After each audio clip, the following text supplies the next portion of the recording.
தலைப்பு: வேர்கள் பாகம் 6. குண்டாவும் அவனுடன் வந்தவர்களும் நடந்து கொண்டிருந்தனர்.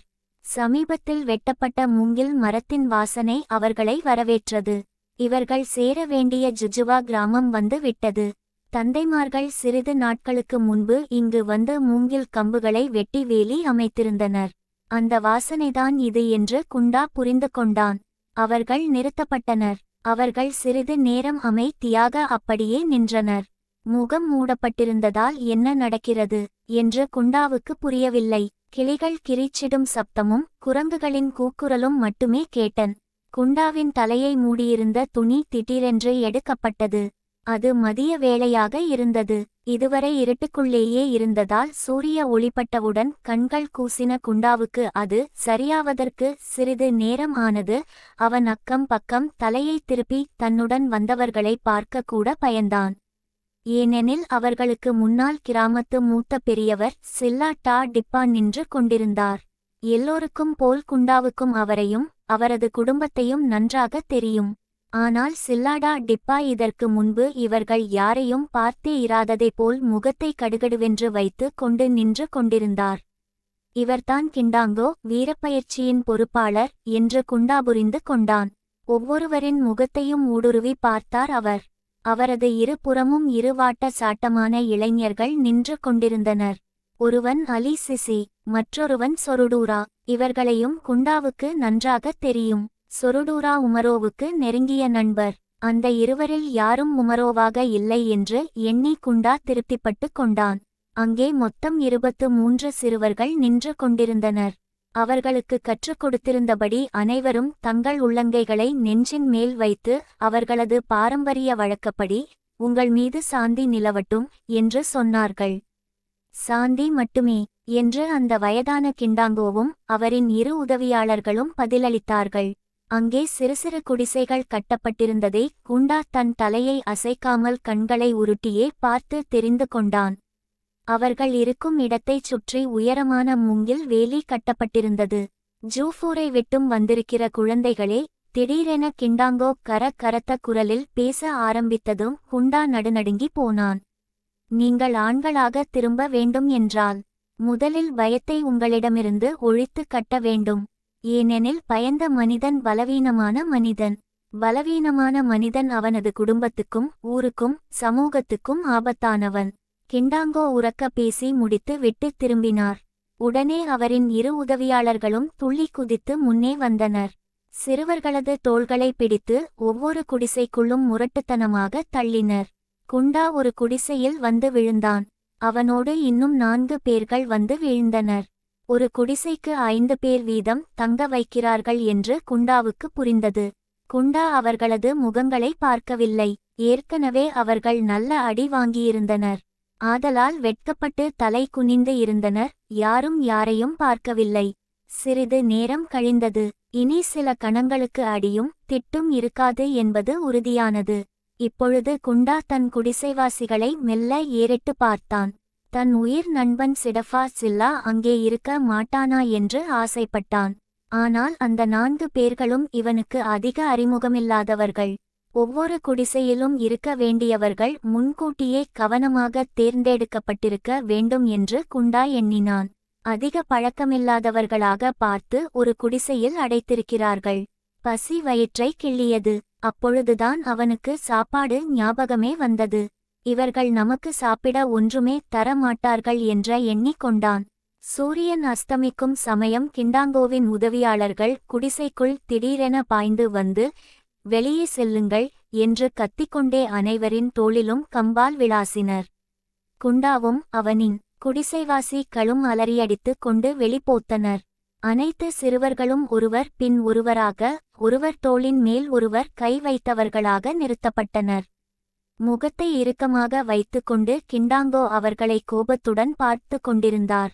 இப்பொழுது எல்லோரும் நம்மைச் சுற்றியிருக்கும் காட்டிற்குச் செல்ல வேண்டும் என்று உத்தரவிட்டார். எருமெருமால் வரிசையாக ஒருவர் பின் ஒருவராக நடத்தனர். எருமை மாடு மாதிரி ஆடி அசைந்து நடக்கிறாய் என்று குண்டனால் வரும் ஒருவனுக்குந்து நட விழும் சப்தம் குண்டாவுக்கு கேட்டதுனுக்கு சிறுவன் விழும் சப்தம் கேட்டது. உடனே யாரது அழுவது என்று உதவியாளர்கள் கத்துவதும் பலத்த அடி விழும் சப்தமும் கேட்டது. அதன் பிறகு யாரும் சிறு சப்தம் கூட எழுப்பவில்லை. குண்டாவுக்கு கால் கடுமையாக வலித்தது. அத்தோடு பசி வேறு வயிற்றை புரட்டியது. தாகமும் எடுத்தது. இறுதியாக ஒரு நீரோடையின் முன் அனைவரும் நிறுத்தப்பட்டனர். சிறுவர்கள் முழங்காலிட்டு அமர்ந்து நீர் பருக ஆரம்பித்தனர். கிண்டாங்கோவின் உதவியாளர்கள் ஒரே சமயத்தில் அதிக நீர் குடிக்கக்கூடாது என்று அதட்டி அவர்களை அப்புறப்படுத்தினர். அதன்பின் அவர்கள் கொண்டுவந்திருந்த பொதிகளை திறந்து காய்ந்த இறைச்சி துண்டுகளை சிறுவர்களுக்கு கொடுத்தனர். பசியில் மிருகங்கள் கிழிப்பது போல் அந்த இறைச்சி துண்டை குண்டாவும் மற்றவர்களும் பற்களால் கிழித்து தின்றனர். சிறுவர்களது காலில் கொப்புளங்கள் ஏற்பட்டிருந்தன. இருந்தாலும் உணவும் தண்ணீரும் கிடைத்ததில் அந்த வலி மறந்து போயிற்று. குண்டாவும் சிடஃபாவும் தூரத்திலிருந்த படி ஒருவரையொருவர் பார்த்து நீண்ட பெருமூச்சு விட்டு கொண்டனர். கிண்டாங்கோவின் உதவியாளர்கள் அவர்களை வரிசையாக நிற்க வைத்து நடக்குமாறு அதட்டினர். அவர்களனைவரும் ஜுஜுவா நோக்கி நடக்க ஆரம்பித்தனர். தலையும் கால்களும் மரத்து போய் விட்டது போல் உணர்ந்தான் குண்டா. விடிவதற்கு சில கணங்கள் முன்பு அவர்கள் ஜுஜுவா வந்து சேர்ந்தனர். நேரே அவரவர் குடிசைக்குச் சென்றவர்கள் அப்படியே சுருண்டு விழுந்து தூங்கி போயினர். அடுத்த 6 இரவுகளும் அவர்கள் காட்டுக்குச் சென்றனர். முதல் நாள் சென்றதை விட அடுத்த நாள் அதிக தூரம் சென்றனர். இப்படி அடுத்தடுத்த நாட்களில் தூரம் கூடிக்கொண்டே சென்றது. காலில் ஏற்பட்ட கொப்புளம் குண்டாவை பாடாய்ப்படுத்தியது. ஆனால் 4வது இரவிலிருந்து அந்த வலி அவனுக்கு பெரிதாக தோன்றவில்லை. 6வது நாள் இரவு அவர்கள் இருட்டில் ஒருவர் தோளை ஒருவர் பிடிக்காமலேயே நடந்தனர். இப்பொழுது அந்த இருட்டும் அந்த காடும் அவர்களுக்கு பழகி போய்விட்டன. 7வது நாள் இரவு கிண்டாங்கோ அவர்களுக்கு பாடம் எடுத்தார். அடர்ந்த காட்டிலுள்ள மனிதர்கள் எப்படி நட்சத்திரங்களை வைத்து பாதையை காண்டு பிடிக்கின்றனர் என்று அவர் சொல்லிக் கொடுத்தார். ஆதலால் அவர்கள் காணாமற் போக வாய்ப்பே இல்லை. முதல் பாதி மாதத்துக்குள் அவர்கள் அனைவரும் நட்சத்திரங்களை வைத்து காட்டுக்குள் சென்று பின் ஜுஜுவா திரும்ப கற்றுக்கொண்டு விட்டனர். மிருகங்கள்தாம் வேட்டையாடுதலை கற்றுத் தரும் சிறந்த ஆசிரியர்கள் என்று கிண்டாங்கோ ஒரு முறை சொன்னார். வேட்டையாடுதல் என்பது ஒவ்வொரு மாண்டிங்கா குலத்தவனும் முக்கியமாக தெரிந்து வைக்க வேண்டியவற்றில் ஒன்று. அடுத்த பாதி மாதம் கிண்டாங்கோ அவர்களை ஜூஜுவா கிராமத்திலிருந்து வெகு தூரத்திலுள்ள அடர்ந்த புதர்களுக்கு அழைத்துச் சென்றார். அந்த புதர்களுக்கிடையில் எப்படி உறைவிடம் அமைத்து தூங்குவது என்று கற்றுக் கொடுத்தார். கருப்பு மான்களை அடித்து தின்பதற்காக சிங்கங்கள் சமீபத்தில் பதுங்கியிருந்த இடத்தையும் அதன் பிறகு இரவு முழுவதும் அவை தூங்கிய இடத்தையும் கிண்டாங்கோவின் உதவியாளர்கள் சிறுவர்களுக்கு காண்பித்தனர். கழுதை புலிகளும் ஓநாய்களும் பாறைகளுக்கிடையில் மறைந்து கொள்ளும் இடங்களையும் அவர்கள் பார்த்தனர். வேட்டையாடுதலில் இன்னும் பல நுணுக்கங்களையும் அவர்கள் கற்றுத் தேர்ந்தார்கள். பறவைகள் விலங்குகளின் சப்தங்களை எழுப்புவது எப்படி என்றும் அவர்களுக்கு கற்றுக் கொடுக்கப்பட்டது. மல்யுத்தமும் அவர்களுக்கு கற்றுத்தரப்பட்டது. வீரப்பயிற்சியின் 2வது மாதத்தில் குண்டாவும் தன்பர்களும் ஜூஃபூரில் வாழ்வது போல் காட்டில் சகஜமாக வாழ கற்றுக் கொண்டார்கள். இப்பொழுது அவர்கள் உண்ணும் உணவுகளெல்லாம் ஒன்று அவர்கள் பிடித்து வந்தது அல்லது அவர்கள் வில்லுண்டுகளாலும் அம்புகளை எய்தும் பிடித்தது என்றாகி விட்டது. மிருகங்களின் தோலை இதற்கு முன் உரிப்பதை விட 2 மடங்கு வேகமாக இப்பொழுது உரிக்கிறார்கள். முடிந்த அளவு குறைந்த புகை வருமளவுக்கு அடுப்பை மூட்ட அவர்கள் கற்றுக்கொண்டார்கள். அதில் அவர்களே பிராணிகளை வெட்டி சமைத்தார்கள். தேன்கூடுகளை கலைத்து தேனீக்களை விரட்டி தேன் எடுப்பது எப்படி என்றும் அவர்களுக்கு கற்றுக் கொடுக்கப்பட்டது.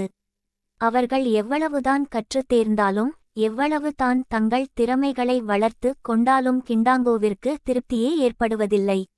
அவர் எப்பொழுதும் முகத்தை இறுக்கமாக வைத்து கொண்டு கோபமாகவே காணப்பட்டார். எப்பொழுதும் கடுமையான கட்டுப்பாட்டை எதிர்பார்த்தார். ஆதலால் சிறுவர்கள் பயத்துடனேயே தங்கள் பயிற்சியில் ஈடுபட்டனர். ஒரு சிறுவனுக்கு கொடுக்கப்பட்ட வேலையை அவன் ஒழுங்காகச் செய்யவில்லையெனில் மொத்த மாணவர்களும் அடி வாங்கினர். இப்படிச் செய்ததினால் நாளாக மொத்த குழுவின் நலனும் அவர்கள் ஒவ்வொருவரின் கையிலும்தான் இருக்கிறது என்று அவர்கள் உணர்ந்து கொண்டனர். அவர்கள் சமூகத்தாரின் நலனும் அவர்கள் ஒவ்வொருவரையும் சார்ந்தே இருக்கிறது என்று இதன் மூலம் அவர்கள் அறிந்து கொண்டனர். இப்பொழுது கிண்டாங்கோவின் மேலுள்ள அவர்களது பயம் மரியாதையாக மாறத் தொடங்கியது. அவர்களின் தந்தைமார்களுக்கு மரியாதை கொடுப்பது போல் கிண்டாங்கோவுக்கும் மரியாதை கொடுக்க ஆரம்பித்தனர். மாண்டிங்கா குலத்தார் தங்களுக்குள் இரகசிய சங்கேதவார் தைகளில் பேசிக் கொள்வார்கள். உமரோவும் வேறு ஒருவரிடம் சங்கேத வார்த்தைகளில் பேசிக் கொண்டிருந்ததை குண்டா கேட்டிருக்கிறான். அந்த சங்கேத வார்த்தைகளும் அவர்களுக்கு அங்கே கற்றுக் கொடுக்கப்பட்டது. மாணவர்கள் ஒவ்வொரு குடிசையிலும் ஒரு ஜாடி வைத்திருந்தனர்.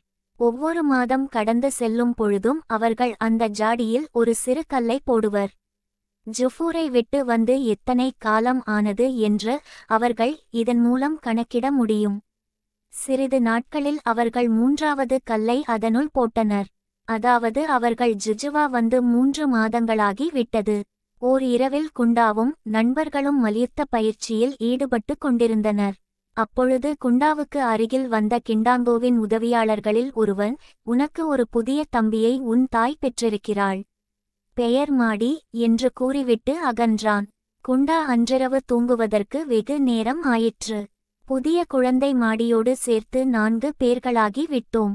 அவன் தாய்க்கும் தந்தைக்கும் இப்பொழுது 4 குழந்தைகள். நூற்றுக்கணக்கான வருடங்களுக்கு பிறகு நாடோடி பாடகர்கள் தனது கிண்டே குடும்பத்தின் சரித்திரத்தை பாடும்பொழுது எவ்வாறு பாடுவார்கள் என்று நினைத்து பார்த்தான் குண்டா.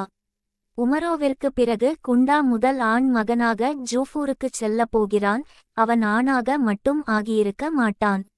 அவன் இங்கு கற்றவற்றில் சிறுவர்களுக்கு கற்றுக் கொடுக்க அனுமதிக்கப்பட்டவை அனைத்தையும் தம்பி லாமினுக்கு கற்றுக் கொடுப்பான். லாமின் அவனின் தம்பி சுவாதுக்குச் சுற்றுக் கொடுப்பான். சுவாது குண்டா இதுவரை கண்டிராத புதிய தம்பி மாடிக்கு கற்றுக் கொடுப்பான். பிந்தைய நாட்களில் உமரோ போல் அவனுக்கு வயதாகும் பொழுது அவனும் பிள்ளைகள் பெறுவான். இந்த கற்றுக் கொடுக்கும் சமாச்சாரம் மீண்டும் அங்கே ஆரம்பிக்கும். இப்படி சிந்தனைகள் ஓடிக்கொண்டிருந்த பொழுது அப்படியே குண்டா தூங்கி போனான். நீங்கள் குழந்தை பருவத்தின் இறுதி கட்டத்தை அடைந்து விட்டீர்கள். நீங்கள் ஆண்களாக மறுபிறவி எடுத்துக் கொண்டிருக்கிறீர்கள். ஒருநாள் காலையில் கிண்டாங்கோ கூடியிருந்த மாணவர்களிடம் கூறினார். இப்பொழுதுதான் ஆண்கள் என்ற வார்த்தையை முதலாக கிண்டாங்கோ பயன்படுத்துகிறார். சில மாதங்களாக ஒன்றாக கற்று ஒன்றாக வேலை செய்து ஒன்றாக அடி வாங்கி நீங்கள் ஒவ்வொருவரும் ஓர் உண்மையை புரிந்து கொண்டிருப்பீர்கள். அதாவது உங்கள் ஒவ்வொருவருக்குள்ளும் 2 நலன்கள் இருக்கின்றன. ஒன்று உங்களுக்காக உள்ள சுயநலம், இன்னொன்று உங்களோடு இரத்தமும் சதையுமாக வாழும் உங்கள் சமுதாயத்தவரின் நலம். மாண்டிங்கா குலத்தார் பிறர் யுத்தம் புரிய வந்தால் மட்டுமே சண்டை போடுவார்கள் என்று உங்களுக்கு தெரியும். ஆனால் யாரும் சண்டைக்கு நம்மை இழுத்தால் நாம்தான் சிறந்த போர்வீரர்கள் என்று கிண்டாங்கோ சொன்னார். அதற்கடுத்த பாதி மாதம் அவர்கள் எப்படி போர் செய்ய வேண்டும் என்று கற்றுக் கொடுக்கப்பட்டார்கள். புகழ்பெற்ற மாண்டிங்கா யுத்த தந்திரங்களை கிண்டாங்கோவோ அல்லது அவரின் உதவியாளர்களோ முதலில் செய்து காட்டினர். அதன்பின் மாணவர்கள் அதேபோல் செய்து அந்த தந்திரங்களையெல்லாம் கற்றுக்கொண்டார்கள். சண்டையை பிற்பகலின் இறுதியில் தான் எப்பொழுதும் ஆரம்பிக்க வேண்டும். ஏனெனில் ஒரு வேளை எதிரி அதில் தோற்று விட்டால் அவன் முகத்தை காட்டாமல் இருட்டிலேயே மறைந்து விட அந்த மாலை வேளை ஏதுவாக இருக்கும் என்று அவர்கள் அறிவுறுத்தப்பட்டார்கள். சண்டையின் போது பயணிகளாக இருக்கும் பக்திமான்களையோ நாடோடி பாடகர்களையோ கருமான்களையோ தாக்கக்கூடாது என்றும் அவர்கள் அறிவுறுத்தப்பட்டார்கள். கிண்டாங்கோவின் உதவியாளர்கள் சொன்னபடி குண்டாவும் இதர மாணவர்களும் வில்களைச் செய்ய கற்றுக்கொண்டனர். அதன் பிறகு அதனை வைத்து சின்ன சின்ன இலக்குகளை குறி தவறாமல் அடித்து பழகினர். யுத்த பயிற்சியின் இறுதியில் கிண்டாங்கோ மாண்டிங்கா யுத்தங்களைப் பற்றியும் மாண்டிங்கா போர்வீரர்களைப் பற்றியும் கதைகதையாகச் சொன்னார். இவையெல்லாம் குண்டாவும் நண்பர்களும் இதுவரை கேட்டிராதது. ஆதலால் அவர்கள் மிகுந்த ஆர்வத்துடன் இந்தச் சரித்திரங்களை கேட்டனர். ஜுஜுவாவுக்கு வந்ததிலிருந்து இப்பொழுதுதான் கிண்டாங்கோவின் முகத்தில் புன்முறுவல் பூப்பதை மாணவர்கள் பார்த்தனர். அடுத்த ஒரு சில தினங்களில் ஜூஃபூரிலிருந்த தலைசிறந்த மல்யுத்த வீரர்களின் குழு ஒன்று ஜுஜுவோவுக்கு வருகை தந்தது. அந்த குழுவினர் மாணவர்களுக்கு மல்யுத்தத்தின் அத்தனை நுணுக்கங்களையும் கற்றுக் கொடுத்தார்கள். மாணவர்கள் கடும் சிரமத்துடன் அனைத்தையும் கற்றுத் தேர்ந்தனர். அடுத்த சில தினங்களில் காம்பியா நாட்டிலேயே மிக பிரபலமான சரித்திர பாடகர் ஜுஜுவோவுக்கு வருகை சந்ததிரங்களை மாணவர்களுக்கு ஆப்பிரிக்கா கண்டத்தின் பல சிலாதிரங்களை அவரின் தந்தை அவருக்கு கூறியது போல் சிலாகித்து கூறினார். ஒரு சரித்திர பாடகரின் மகன்தான் பாடகராக முடியும். இப்படித்தான் வாழையடி வாழையா சரித்திரங்கள் பாதுகாக்கப்படுகின்றன என்று அவர் விளக்கினார். இன்னொரு சரித்திர அடுத்த சில தினங்களில் பிரபல இஸ்லாமிய அறிஞர் ஒருவர் பயிற்சி முகாமுக்கு வருகை தந்தார். அவரோடு அவரது 5 மாணவர்களும் கூட வந்தனர். அவர்கள் தங்கள் தலைகளில் பல அரபி கிரந்தங்களையும் பல கையெழுத்து பிரதிகளையும் ஏந்தி வந்தனர். எல்லோரையும் அவர் முன் அமரச் சொன்னார் அறிஞர். பின் திருக்குர்ஆனிலிருந்து சில வசனங்களை ஓதினார். பின்னர் மூசா மோசஸ் நபிக்கு வழங்கப்பட்ட தவ்ராத் வேதம், தாவூது டேவிட் நபிக்கு வழங்கப்பட்ட ஜபூர் வேதம், ஈசா இயேசு நபிக்கு வழங்கப்பட்ட இன்ஜில் வேதம் ஆகியவற்றிலிருந்து சில வசனங்களை ஓதினார். பின்னர் அவர் நபிமார்களின் வரலாறுகளை மாணவர்களுக்கு கூறினார்.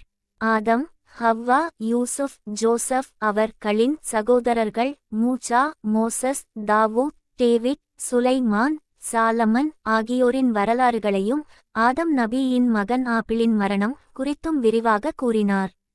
பின்னர் சமீபத்தில் வாழ்ந்து மறைந்த மாமனிதர்கள் குறித்தும் கூறினார். மாவீரர் அலெக்சாண்டர் குறித்து கூறினார். பின்னர் 5 நேர தொழுகைகள் பற்றிய விவரங்களை கூறினார். தொழுகைகளை எப்படி நிறைவேற்றுவது என்று அவர் கற்றுத் தந்தார். கிராமத்தில் புனிதமான பள்ளிவாசலில் எப்படி கண்ணியமாக நடந்து கொள்ள வேண்டும் என்றும் அவர் அறிவுறுத்தினார். வீரப்பயிற்சி முடித்து ஆண்களாக திரும்புபவர்கள் இனி பள்ளிவாசலுக்கு சென்று தொழ ஆரம்பிப்பார்கள்.